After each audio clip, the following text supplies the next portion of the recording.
Bonjour chers frères et sœurs, salut à vous qui aimez l'histoire. Je voudrais parler des médias en Afrique. Oui, les médias en Afrique. Vous savez que nos États africains n'ont pas des médias qui portent. Souvent les médias, leur radio, leur télévision se limitent à leur territoire national. Or, dans ces circonstances-là, mais quand on veut, notamment quand des régimes ou des États néocoloniaux veulent dénigrer ces chefs d'État africains, mais c'est très facile pour eux de le faire. Parce que eux, ils ont des médias qui vont partout dans le monde. Et ces médias-là, notamment au niveau de la télévision, s'expriment dans plusieurs langues. Français, anglais, allemand, arabe, etc. Même chinois. Donc quand ils vous accusent de quelque chose, le monde entier reçoit cela et pense que cela est vrai. Vous voyez? Pense que cela est vrai. C'est ça le problème. Et le colonel Kadhafi, le guide de la Jamaïria, Kadhafi avait compris cela. C'est pour ça qu'il voulait, il avait financé déjà le lancement d'un satellite, non seulement pour la Libye, mais pour toute l'Afrique. Sans compter le fait qu'il voulait mettre en place le Fonds monétaire africain. Et c'est pour ces deux raisons-là, le satellite de communication, pour pouvoir aussi communiquer et dire, pour que l'Afrique puisse dire ce qu'elle sait, ce qu'elle pense partout dans le monde. Et avoir un fonds monétaire africain, c'est pour ça qu'on l'a éliminé. Ce n'est pas pour une prétendue dictature. Ils ont dit qu'ils voulaient circonscrire seulement la zone de Benghazi. Mais pourquoi ils sont allés le tuer et bombarder toute la Libye? Voilà le problème. Et aujourd'hui, la Libye est devenue un chaos. Et ceux qui ont fait cela se promènent allègrement. Les pays qui ont compris cela, qu'il faut des médias puissants, c'est le cas du Qatar avec Al Jazeera. Al Jazeera, mais c'est une chaîne de télévision qui émet partout dans le monde, dans plusieurs langues, en arabe, en français, en anglais, etc. Vous voyez? Il y a aussi Al Arabiya qui fait la même chose. Les Russes ont compris. La télévision RT, Russian Today, c'est-à-dire la Russie aujourd'hui. Il faut entendre la voix de la Russie pour contrer les médias occidentaux qui envahissent tout l'univers terrestre des médias. Vous comprenez? RT, Russian Today, ils sont implantés un peu partout pour dire ce que la Russie pense. La politique de la Russie pour expliquer cela. Pour ne pas qu'on accuse la Russie sur beaucoup de sujets sans que la Russie puisse faire entendre sa voix. Vous voyez? C'est ça. Et les Chinois ont fait pareil. Avec les chaînes de télévision CGTN. Qui émet en français, en anglais, en chinois, en hindi, en plusieurs langues. Partout dans le monde entier. Vous voyez? Or, nous, nos États, on n'a que des médias qui se limitent à leur simple territoire. Dans ce cas-là, qu'est-ce que vous pouvez faire? Or, les Français, qu'est-ce qu'ils ont? Ils ont plusieurs chaînes. Ils ont plusieurs chaînes. Ils ont même TV5 Afrique. Il y a TV5 Monde, il y a TV5 Afrique. C'est eux qui disent ce qu'ils pensent de l'Afrique sur TV5 Afrique. Africa 24, c'est eux qui sont derrière. Vox Africa, c'est encore ces mêmes occidentaux. Il y a plusieurs chaînes de télévision comme ça, vous les voyez souvent, on met Africa, Afrique, mais ça n'appartient pas à l'Afrique. Ça appartient à des groupes occidentaux.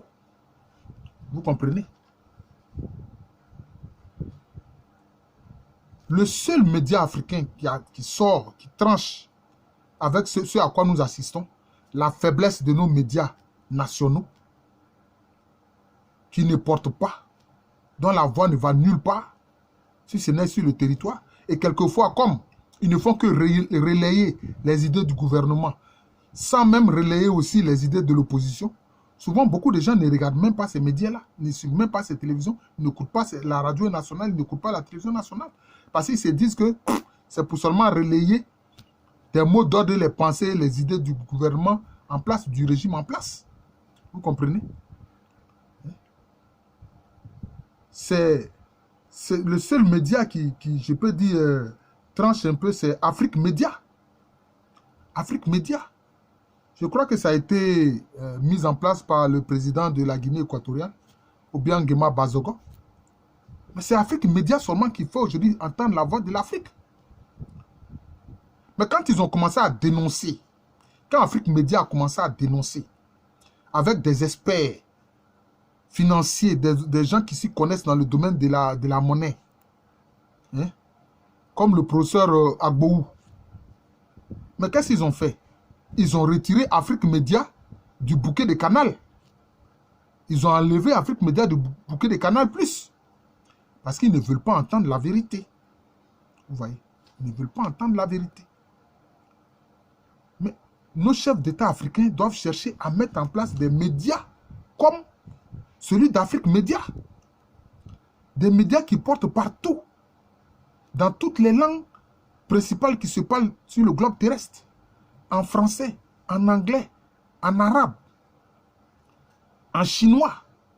Parce que si ce n'est pas le cas, quand ils ne veulent pas de ton régime, ils te dénigrent partout, dans leurs médias, ça va un peu partout. Comment tu peux réagir? Tu ne peux pas réagir. Tu ne peux pas réagir. Parce que ce que toi tu dis là, ne va pas au-delà de tes frontières. Quelquefois, même les populations qui sont à l'intérieur de ton pays ont du mal même à recevoir les émissions de la télévision nationale ou bien de la radio nationale. Parce que ça ne porte pas. Parce que ça ne porte pas. Vous comprenez? Et les pays d'Afrique doivent chercher à avoir leurs satellites. Ou alors s'appuyer sur les satellites des pays qui apparemment ne pratiquent pas le néocolonialisme. Mais si vous voulez vous appuyer sur les satellites des pays qui pratiquent le néocolonialisme, ce n'est pas la peine. Ce n'est pas la peine.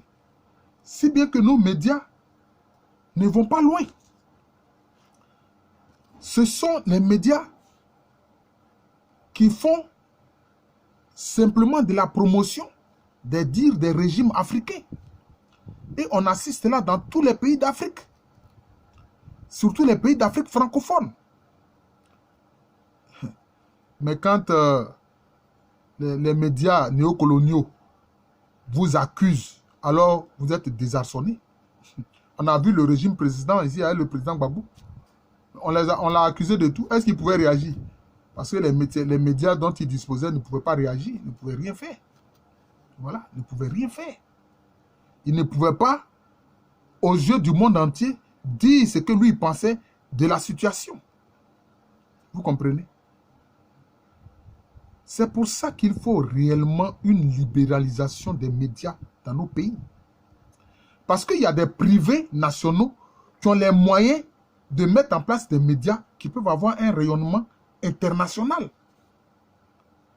Mais les gouvernements ne veulent pas le faire parce qu'ils pensent ainsi protéger les régimes, leur régime. Au contraire, cela les dessert en cas de crise. Parce qu'en cas de crise, leur voix ne porte pas. Même au niveau des réseaux sociaux que nous connaissons, mais la plupart des réseaux sociaux sont dans des mains des groupes qui sont favorables au néocolonialisme. Vous voyez? Même quand vous faites une vidéo et que vous dites certaines vérités qui n'approuvent pas, ils suppriment votre vidéo. Moi, j'en ai été victime. J'en ai été victime. Parce que j'ai dénoncé des politiques apparemment et